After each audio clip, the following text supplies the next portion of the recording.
Her name was Mary Mallon, but you probably know her by a much more infamous title, Typhoid Mary. She was an Irish immigrant, a cook for some of New York's richest families, and she was carrying a deadly secret that she herself didn't even believe. So let's get right into this incredible medical mystery. This is the big question, right? It's what baffled doctors and absolutely terrified the public at the turn of the 20th century. Mary Mallon felt great, she looked healthy, but everywhere she went, a trail of sickness and, yes, death seemed to follow. This is the central puzzle we're going to unpack today. All right, so let's set the scene. Our story doesn't start in a crowded, dirty city slum, which is where you'd expect to find typhoid. No, it starts in a place of wealth and privilege, and that's exactly what made the whole thing so bizarre and so alarming. Picture this. It's August 1906, Oyster Bay, Long Island. Super posh. A rich banker, Charles Henry Warren, is renting this beautiful summer home for his family. But then, one by one, people start getting sick with these raging fevers. The diagnosis? Typhoid. In a place like this, it made absolutely zero sense. And listen, this wasn't like catching a cold. Typhoid fever was a legitimate killer back then. It was fatal in about 1 out of every 10 cases. So with 6 people in the house sick, you can just imagine the panic. They needed answers, and they needed them fast. So to solve this puzzle, the family hires an investigator. But he wasn't looking for a contaminated well or bad food. He was hunting for a person, based on this groundbreaking and pretty controversial new scientific idea. And in comes George Sober. Now, he wasn't a doctor. He was a sanitary engineer, basically an expert in how diseases spread. And he was meticulous. He checked everything, the drinking water, the milk, even the local clams, and everything came back clean. This led him to a pretty startling conclusion. If it wasn't the place, it had to be a person. So Sober brings up this radical idea for the time, a healthy carrier. The concept that someone could feel perfectly fine, have no symptoms, but be walking around incubating and spreading a killer disease, well, that was brand new. It was a terrifying thought, and it led Sober's investigation straight to the kitchen. Sober starts digging into who worked for the family, and he zeroes in on the cook, Mary Mallon, who had conveniently left right after the outbreak started. And as he starts tracing where she worked before that, well, a chilling and undeniable pattern begins to pop up. The numbers just spoke for themselves. Of the 8 families Mary had cooked for, 7 of them, 7, had typhoid outbreaks.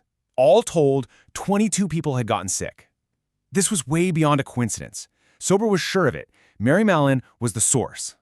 So Sober's got his suspect, but now he has to prove it.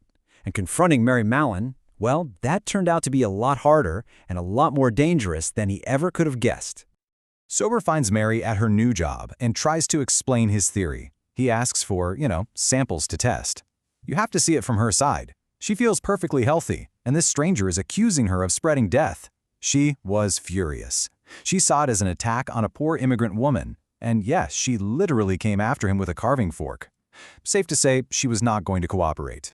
Realizing this was not a one-man job, Sober went to the New York Department of Health. They sent a doctor, Josephine Baker, and a few police officers. What happened next was just chaos. A chase through the building, Mary hiding for 5 hours, until they finally found her.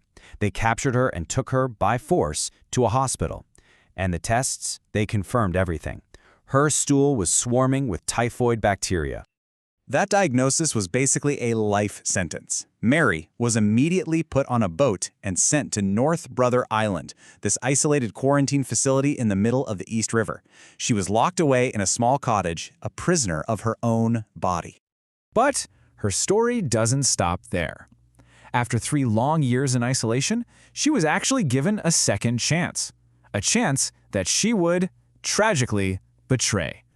During that first quarantine, Mary fought back. She sued for her freedom, but she lost. The tests just kept coming back positive. Doctors thought the bacteria was hiding in her gallbladder and offered to remove it, a really risky surgery at the time, but she refused. Then, in 1910, a new health commissioner came in, felt her imprisonment was unjust, and decided to let her go.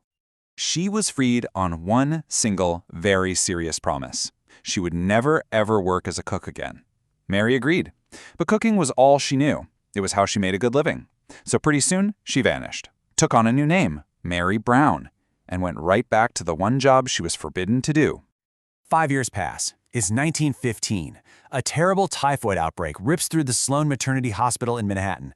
25 people get sick, doctors, nurses, staff, and 2 of them die.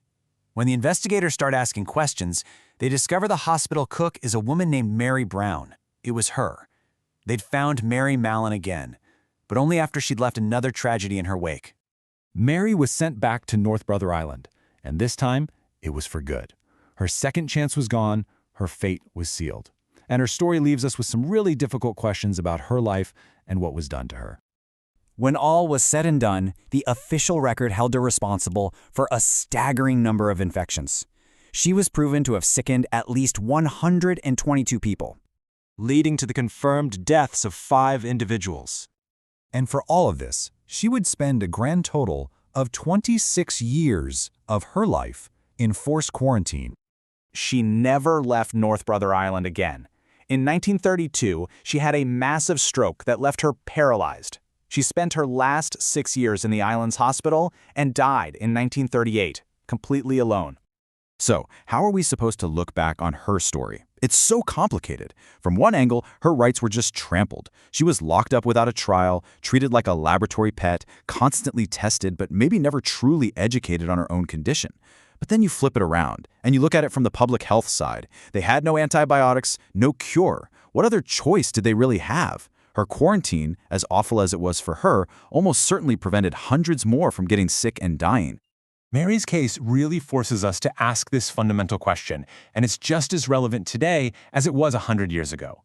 When one person poses a clear threat to the community, where do we draw that line? It's a question with no easy answers, and it's the complicated and unforgettable legacy of Typhoid Mary.